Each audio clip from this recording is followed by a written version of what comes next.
오늘 우리에게 주신 하나님의 말씀은 사도행전 4장 13절부터 22절의 말씀입니다.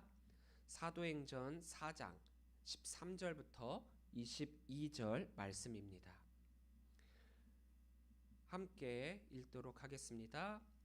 그들이 베드로와 요한이 담대하게 말함을 보고 그들을 본래 학문 없는 범인으로 알았다가 이상히 여기며 또 전에 예수와 함께 있던 줄도 알고 또 병 나은 사람이 그들과 함께 서 있는 것을 보고 비난할 말이 없는지라 명하여 공회에서 나가라 하고 서로 의논하여 이르되 이 사람들을 어떻게 할까? 그들로 말미암아 유명한 표적 나타난 것이 예루살렘에 사는 모든 사람에게 알려졌으니 우리도 부인할 수 없는지라. 이것이 민간에 더 퍼지지 못하게 그들을 위협하여 이후에는 이 이름으로 아무에게도 말하지 말게 하자 하고 그들을 불러 경고하여 도무지 예수의 이름으로 말하지도 말고 가르치지도 말라 하니 베드로와 요한이 대답하여 이르되 하나님 앞에서 너희의 말을 듣는 것이 하나님의 말씀을 듣는 것보다 옳은가 판단하라. 우리는 보고 들은 것을 말하지 아니할 수 없다 하니 관리들이 백성들 때문에 그들을 어떻게 처벌할지 방법을 찾지 못하고 다시 위협하여 놓아 주었으니 이는 모든 사람이 그 된 일을 보고 하나님께 영광을 돌림이라. 이 표적으로 병 나은 사람은 40여세나 되었더라. 아멘. 할렐루야. 오늘도 주의 전을 찾으신 우리 모든 성도님들에게 하나님의 은혜와 평강이 넘치기를 주의 이름으로 간절히 축원합니다. 제도화된 명문은 많은 사람들의 인정을 받고 영적 위험을 낮출 수 있는 그런 장치이기는 하지만 100% 옳은 것만은 아닙니다. 신학교라고 하는 것은 신학을 배우고 성경의 말씀을 이해하는 데는 도움이 되기는 하지만 그 신앙이 곧 나의 신앙이요 믿음이 되지는 않습니다. 신학을 배우고 우리의 신앙에 도움이 되어야 하며 그 신학을 바탕으로 더 큰 믿음으로 우뚝 서야지 믿음을 이 신학의 밑에 놓고 또 이성으로 믿음을 설명한다던가 학문으로 이 신앙을 다스려서는 안 된다라는 겁니다. 그렇다고 이 신학을 또 건너뛰어서는 안 되겠지요. 왜 목회자들이 신학교를 나와야 하는가? 또 왜 신학교에서 이 일정의 소정의 과정을 겪은 사람들만이 목사 안수를 주고 있는가? 다 이유가 있습니다. 이게 어느 정도의 최소한의 안전장치라는 것이죠. 신학교에서 신학을 배운다라고 하는 것은 걸음체를 통해 영을 분별할 수 있는 방법을 익히는 것입니다. 물론 신학을 안 배워도 영을 분별할 수 있는 것은 성령 충만한 사람이다라고 한다면 누구나가 할 수 있는 거죠. 하지만 이러한 믿음과 신앙 위에 이러한 신학이 더해지게 된다라고 하면은 잘못된 믿음을 방지할 수 있고 또 잘못된 길로 들어서게 되는 것을 어느 정도는 방지를 할 수 있게 됩니다. 그렇기 때문에 목회자와 평신도라고 하는 그런 구분이 생긴 것이고 목회자를 통해서 평신도는 잘 알지 못하는 것들을 도움받을 수 있고 또 부족한 부분들을 채우고 보충하면서 잘못된 것이 있다라고 하면은 채울 수 있는 그런 의미로서 신학교가 생기게 되었다라는 거죠. 그런데 이것이 신앙의 구분, 믿음의 단계의 구분이 되는 것은 절대로 아니라는 것을 우리는 먼저 기억을 해야 됩니다. 그러니까 신학을 배우고 목회자가 신앙이 더 좋고 더 위에 있고 믿음이 뛰어나다 그것은 아니라는 거예요. 성경에 나오는 종교 지도자들은 예수님을 죽이고 예수님의 반대편에 섰던 사람들로 그려지고 있기 때문에 성경을 읽는 우리들에게는 다분히 부정적인 이미지가 굉장히 강하게 나타나고 있죠. 종교 지도자들에 대한 이 부정적 이미지 때문에 종교 지도자 나쁜 사람, 예수님을 죽인 아주 나쁜 사람 그렇게 우리가 치부할 수도 있단 말이에요. 하지만 이들은 일부입니다. 어디서나 마찬가지이겠지만 소수의 사람들이 절대 다수가 되어서 그 조직의 사람들을 대표하는 경향이 좀 많이 있단 말이에요. 그러니까 우리가 자꾸 여기서 종교 지도자 이렇게 나오고 그들이 예수님을 잡아 죽이고 믿는 사람들을 핍박하는 그런 모습들을 보면서 자꾸 이들이 대표적으로 모든 이들이 이런 일들을 벌이고 있다라고 우리가 생각할 수 있을지는 모르지만 다 그런 것은 아닙니다. 예수님과 대척점에 있었고 예수님을 죽인 이 종교 지도자들은 영적 권위를 가진 하나님께서 인정하신 진짜 종교 지도자라기보다는 우리는 이들을 종교 정치가라고 표현하는 것이 어떻게 보면 좀 더 옳은 표현일 수도 있습니다. 종교를 바탕으로 기득권이나 권한 그리고 자신들의 이득을 챙기려고 애쓴 사람들이지 진짜 하나님의 사람이었다면 또 믿음이 충만한 사람이었다면 성령의 사람이었다라고 한다면 절대로 이런 행동들을 하지 못했겠죠. 그런데 이단들이 이 부분들을 근거로 해갖고 자신들의 정당성을 주장하고 있다라는 거예요. 자신은 진짜이고 자신은 하나님께 부름받은 메시아인데 기독교가 자신들을 이단이라고 핍박하는 것은 예수님이 이 세상에 오셨을 때 그 당시 종교 지도자들이 그 예수님을 핍박하고 죽이려고 했었던 그것처럼 나 역시도 기독교가 그렇게 핍박하는 참된 목자다. 예수님께서 그들의 핍박을 받았지만 자신에게 주어진 메시아적 역할을 감당했던 것처럼 우리가 지금 기독교의 핍박을 받고 남들의 손가락하고 있다라고 하지만 나중에는 다 알게 될 거다. 내가 바로 하나님께서 보내신 메시아다. 이렇게 주장을 한다라는 거예요. 근데 이렇게 기독교의 핍박을 받는다라는 것이 자신들이 하나님으로부터 부름받은 사람이다라고 하는 그런 주장은 되지가 못하고 있죠. 얼토당토하지 않는 주장입니다.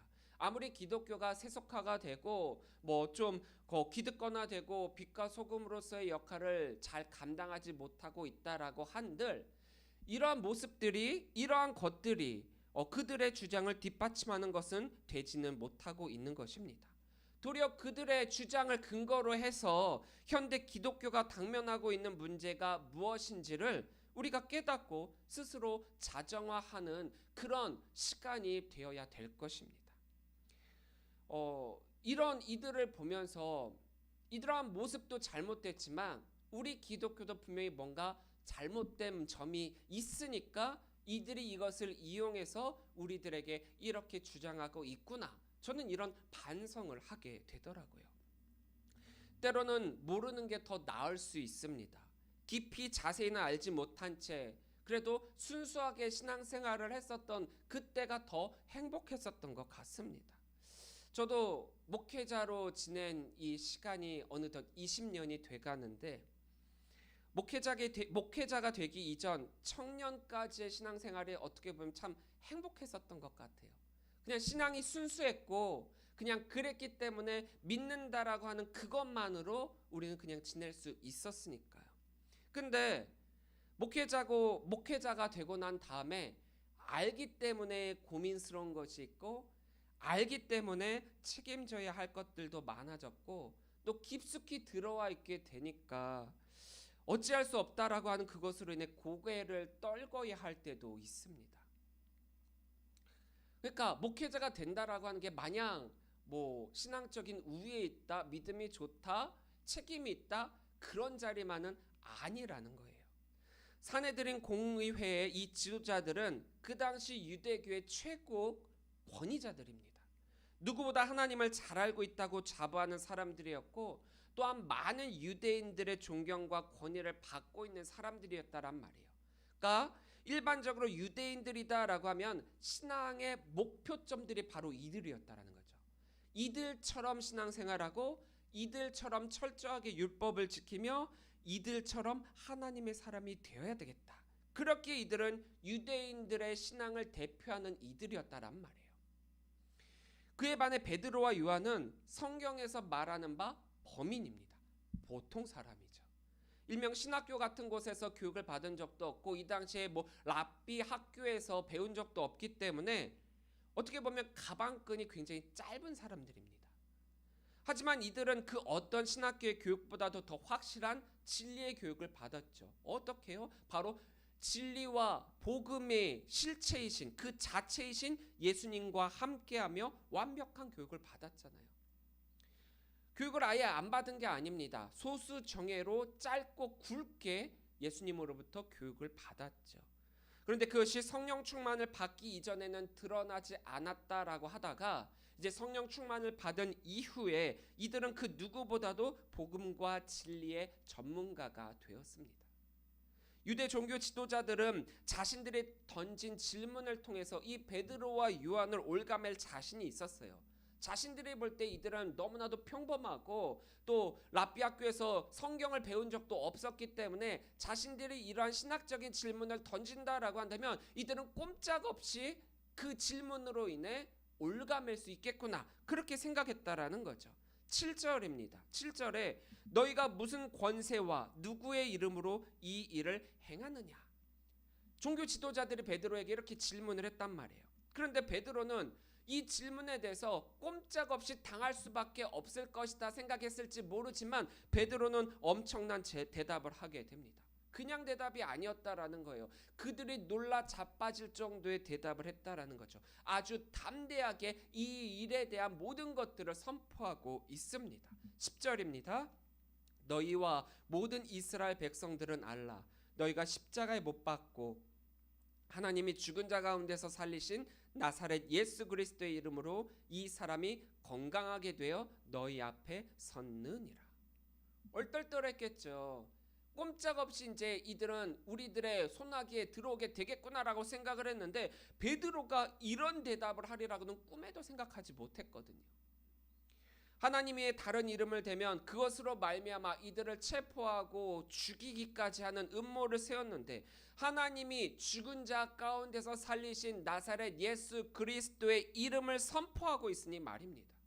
만약 여기서 이들이 선포한 나사렛 예수 그리스도의 이름을 부인하게 된다라고 한다면 그 이전에 말했던 하나님이 살리신 그 이후에 말했던 그 이름이 이를 살렸다, 이를 고쳤다, 이 이적까지도 부인하게 된다라는 거죠. 그 사건 자체를 부인하게 되는 것인 만큼 이들은 큰 고민에 빠질 수밖에 없었던 거예요. 철저히 성령의 지혜로 말미암아 대답한 이 담대한 대답은 철저한 이들의 철저한 계획을 남김없이 다 깨부시게 되었습니다. 종교 지도자들로 하여금 자기들의 꾀, 자기들이 넘어간 꼴이 되고 말았다라는 거죠. 베드로와 요한을 올가매려고 했던 질문이 도리어 자신들을 더 난처하게 만들었다라는 거예요. 13절 14절입니다.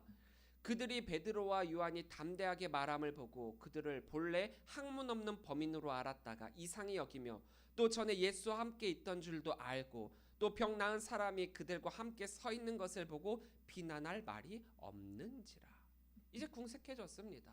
이들을 왜 산헤드린 공의회 앞에 세웠습니까? 아주 무거운 분위기로 인해 이들을 분위기로 압도하고 자신들의 권위로 이들을 찍어 누르려고 했는데 도리어 자신들의 권위를 깎아먹고 있으니 말입니다.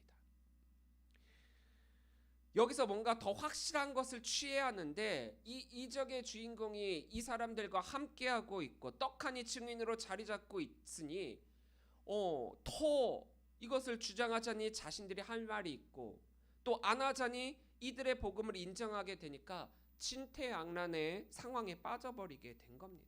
그래서 결국 이들이 선택하게 된 것은 위협과 회유와 경고와 협박이라는 거예요. 타협이죠. 17절 18절입니다.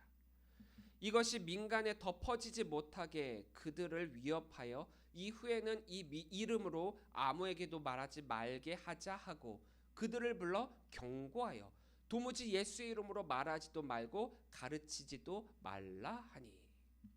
이 종교 지도자들은 이미 이 소문이 너무 바닥에 예루살렘에 퍼졌다라는 말이에요. 부인할 수 없는 이 이적으로 인해서 이 사도들의 선포는 부인할 수 없게 되었습니다. 사건이 있고 그 사건의 당사자가 있고 또 그것을 본 증인들이 있고 이것을 거짓으로 덮을 수도 없고 예수의 이름으로 선포된 이 이적을 부인할 수도 없게 됐습니다. 처음 이들의 관심은 어디에 있었느냐? 왜, 어떻게, 누가 행했느냐에 초점이 맞춰져 있었다라는 말이에요. 근데 이제 더 이상 이 사건이 그것에 관심을 가질 수 없게 되고 더 이상 사람들에게 이 사건이 퍼지지만 않게끔 급급할 따름입니다. 사도들이 전한 믿음을 믿은 게 아니죠. 믿음으로 이 사건을 바라본 것도 아니죠.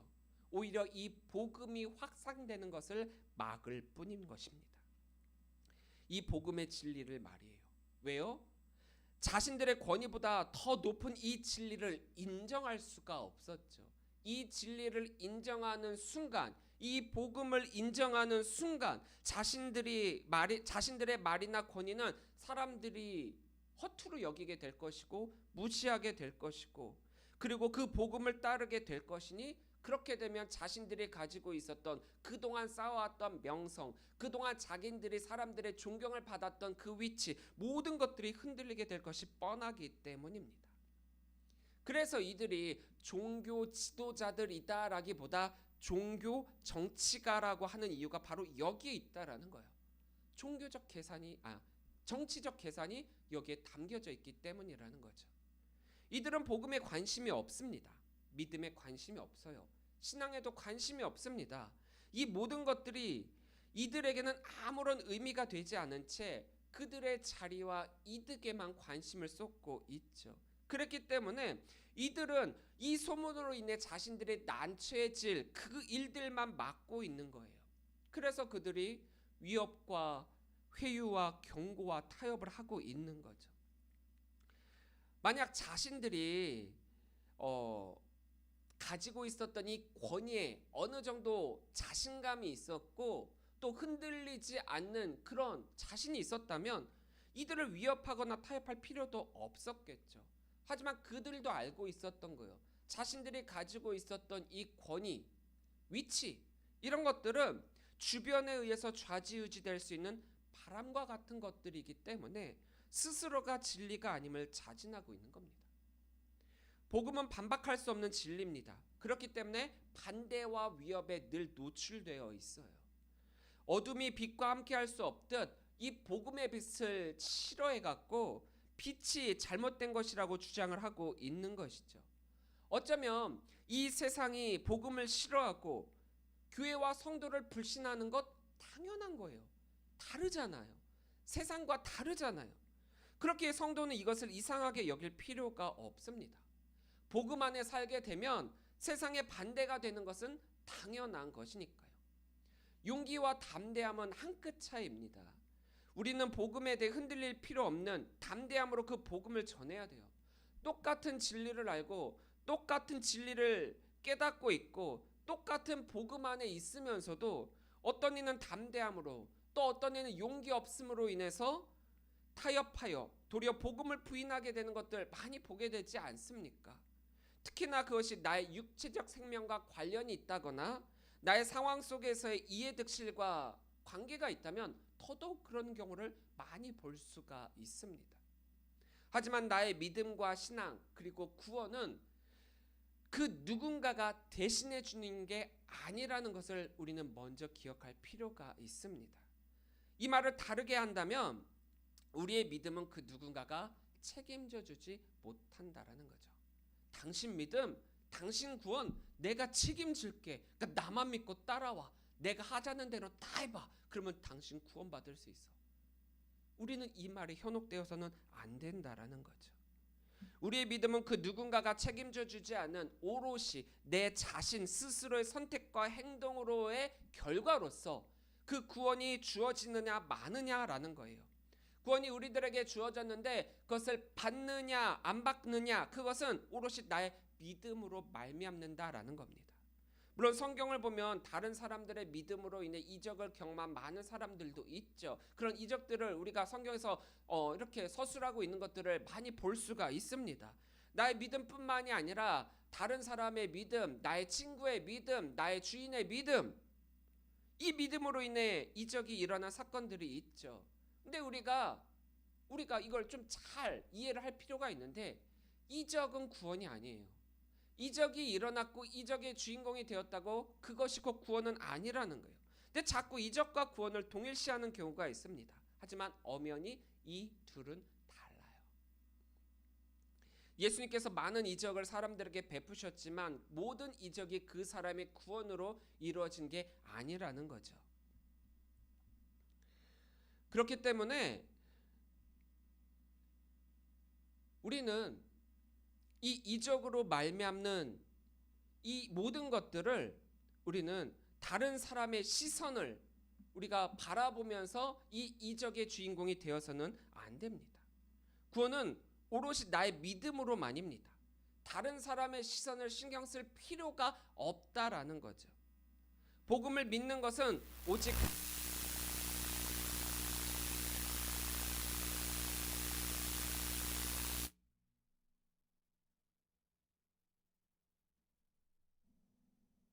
복음을 믿는 것은 오직 하나님의 은혜 덕분입니다. 그런데 그 복음을 전함으로 인해 당하게 될 그 고난을 두려워해서 이 복음을 담대히 전하지 않는다? 그렇다면 그것이 곧 하나님의 뜻을 위반하는 것이죠. 예수님께서도 그의 제자들도 복음으로 인해 고난을 당했습니다. 어떻게 보면 굉장히 역설적인 표현인데 그렇게 환난 중에 기뻐하고 핍박 중에 감사하는 것이 성도의 자세이기도 합니다. 왜냐? 그것이 그리스도인으로서의 삶을 잘 살고 있다라고 하는 증거이니까요. 예수님을 따라가는 증거이니까요. 예수님께서 당하신 고난을 나도 당한다? 그것만큼 확실한 증거가 어디에 있겠습니까? 그래서 수많은 영성가들이 스티그마, 나의 몸에 예수의 흔적을 가지기를 원하노라 라고 하면서 그런 수도사의 삶을 굉장히 많이 살았단 말이에요. 하지만 이런 스티그마보다도 훨씬 더 고차원적인 것이 바로 복음으로 인한 고난을 우리가 갖는다라는 거예요. 세상 지식으로 이들과 대화할 수 없습니다. 세상 지식으로 이들을 설득할 수 없습니다. 세상 지식으로 이들을 구원시킬 수 없습니다. 요즘 사람들 얼마나 많은 것들을 배우고 유식하고 똑똑합니까? 그런 사람들에게 복음 이외의 것으로 이해시키고 또 설득시킨다? 그들은요 이성이 너무나도 뛰어나기 때문에 어지간해서는 이해하지 못해요. 다른 것도 아닌 구원을 그렇게 한다? 얼토당토하지 않는 그런 소리죠. 베드로와 요한의 이 담대함은 자기 확신과 용기입니다. 무엇으로요? 예수님과 함께함을 통해 배웠던 교육과 더불어서 그들에게 주어진 성령 충만으로 말입니다. 예수님과 함께한 자들에게 주어진 하나님의 지식과 지혜 덕분입니다. 우리가 변하지 않는 복음의 진리를 선포하는 난 그것에 따른 역사는 하나님께서 이루어 주실 것입니다. 베드로와 요한 그리고 유대 종교자들의 관심사는 분명했죠. 확실했습니다. 이들은 어떤 확신으로 이 자리에 서 있는지 분명한 차이가 있었어요. 베드로와 요한의 담대함, 그 믿음의 근거는 바로 하나님으로 말미암아입니다. 그런데 유대 종교 지도자들은 겉으로는 여호와 하나님의 이름을 말하고 있고 여호와 하나님을 굉장히 잘 섬기는 것처럼 이야기를 하고 있지만 정작 그들의 행위는 여호와 하나님의 이름을 망령되이 행하고 있고 그들은 하나님이 아니라 더욱더 사람들의 시선에 집중하고 관심을 쏟고 있다라는 거죠. 19절부터 20절입니다. 베드로와 요한이 대답하여 이르되 하나님 앞에서 너희의 말을 듣는 것이 하나님의 말씀을 듣는 것보다 옳은가 판단하라. 우리는 보고 들은 것을 말하지 아니할 수 없다 하니. 사도들은 유대 종교 지도자들의 이 위협과 회유와 경고와 타협 앞에서 너희들의 말을 듣는 것보다 하나님의 말씀을 듣는 것이 옳다라고 담대히 선언하고 있습니다. 어떻게 보면 세상의 권위에 대한 도전이요 세상적 강자 앞에서의 객기처럼 보일 수가 있죠. 그 어느 누구가 이러한 상황 가운데 이 베드로와 요한처럼 담대함으로 선언할 수 있겠습니까? 하지만 이것은 객기도 아니고 만용도 아니고 도전도 아니고 사도들 자신들이 보고 들은 것을 확실하게 표현하는 팩트요 진리이기 때문에 그들에게는 너무나도 당연한 것이었다라는 거예요. 예전에 대장금이라고 하는 드라마에 굉장히 유명한 대사가 하나 있죠. 어찌 홍시라고 생각하느냐라고 하는 이 질문에 어린 대장금이 이렇게 대답을 합니다. 저는 제 입에서 고기를 씹을 때 홍시 맛이 났는데 어찌 홍시라고 생각했냐 하시면 그냥 홍시 맛이 나서 홍시 맛이 났다라고 생각한 것이다라고 하는 거예요. 그러면서 이 대답을 들은 사람이 박수를 치면서 이야기를 하죠. 맞다. 홍시 맛이 나서 홍시 맛이 났다라고 하는데 그것을 왜 홍시 맛이 났냐고 하는 그 질문 자체가 잘못된 것이구나. 그렇죠. 그렇게 묻는 게 우문이라는 거예요. 복음이 진리라는 것은 당연한 것인데 왜 그것이 진리라고 묻는 것이 우문이고요. 예수님이 우리의 그리스도시라는 것은 너무나도 당연한 것인데 왜 예수가 그리스도라고 묻는다라는 것이 우문이라는 거죠. 홍시 맛이 나면 홍시 맛이 난다라고 이야기를 해야지. 홍시를 먹고 포도 맛이 난다, 사과 맛이 난다라고 해서는 안 된다라는 거예요. 베드로와 요한의 관심은 오롯이 하나님이었습니다. 하나님의 복음, 예수 그리스도였습니다. 하나님의 말씀에 순종하여 복음을 세상에 전파하는 그것이었습니다. 그것이 그들로 하여금 담대히 복음을 선포할 수 있게 했다라는 거죠. 이들은 알고 깨닫고 경험했기에 그 복음을 받은 자로서 가만히 있을 수 없었다라는 거예요. 그래서 어떻게 보면은 주눅 들을 수 있고 분위기에 압도될 수 있고 거짓을 말할 수 있었던 그 상황 가운데 이들은 진리를 선포할 수밖에 없었다라는 겁니다. 근데 유대 종교 지도자들은 어떻습니까? 하나님의 말씀보다 세상의 소리에 더 민감하게 반응하고 있지 않습니까? 21절입니다.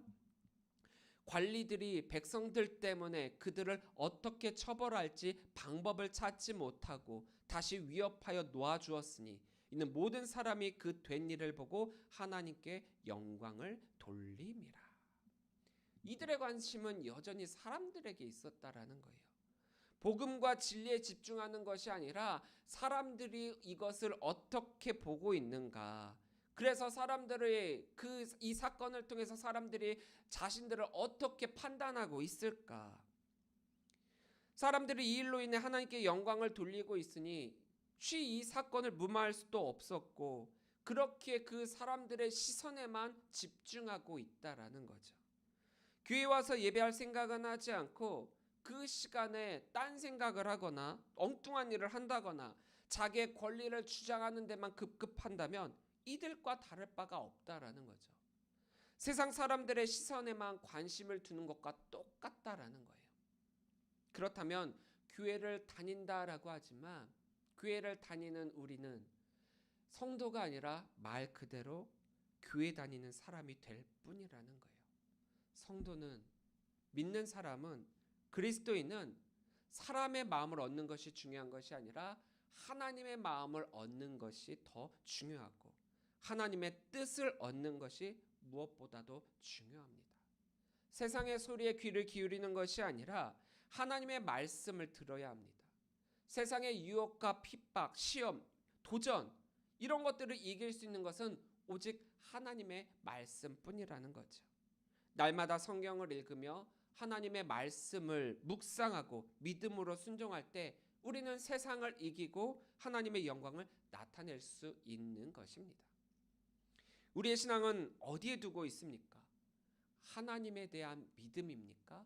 아니면 사람들에 대한 관심입니까? 지금 누구의 말에 더 집중하고 있습니까?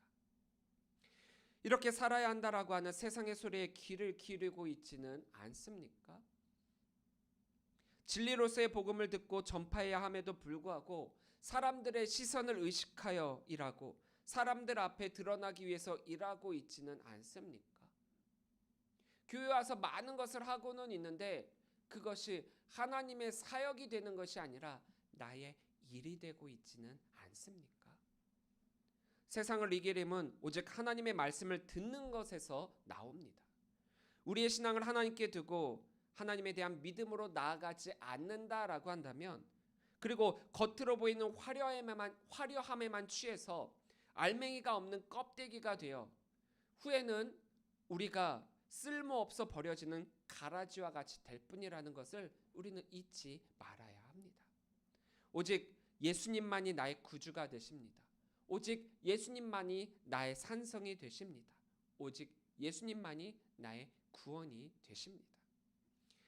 이 고백이 저와 여러분들의 살아있는 고백이 되기를 소망합니다. 이 복음의 외침이야말로 우리 신앙의 근거가 되어야 되고 행동이 되어야 합니다.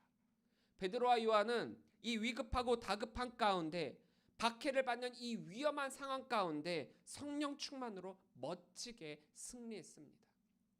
복음을 담대히 선포했습니다. 누구나가 할 수 있는 것은 아니지만 성도라면 누구나가 해야 할 선포입니다. 이것이 하나님의 말씀에 사로잡힌 자만이 가능한 선포입니다. 우리도 이런 선포를 해야 되는 것입니다. 복음을 전함을 두려워하지 마시기 바랍니다. 사람들의 시선에 너무 신경 쓰지 마시기 바랍니다. 그 시선이 우리를 구원으로 이끌지 못하거든요. 그 시선을 두려워하여 우리가 받은 복음을, 우리가 받은 은혜를, 우리가 받은 구원을 잃어버려서야 되겠습니까? 우리의 신앙을 하나님의 말씀 앞에 올바로 세워 집중하고 담대히 세상에 나가 선포하여 승리하시는 우리 귀한 모든 성도님들이 되시기를 주의 이름으로 간절히 축원합니다. 우리의 신앙은 하나님께 두어야 합니다. 기도하겠습니다.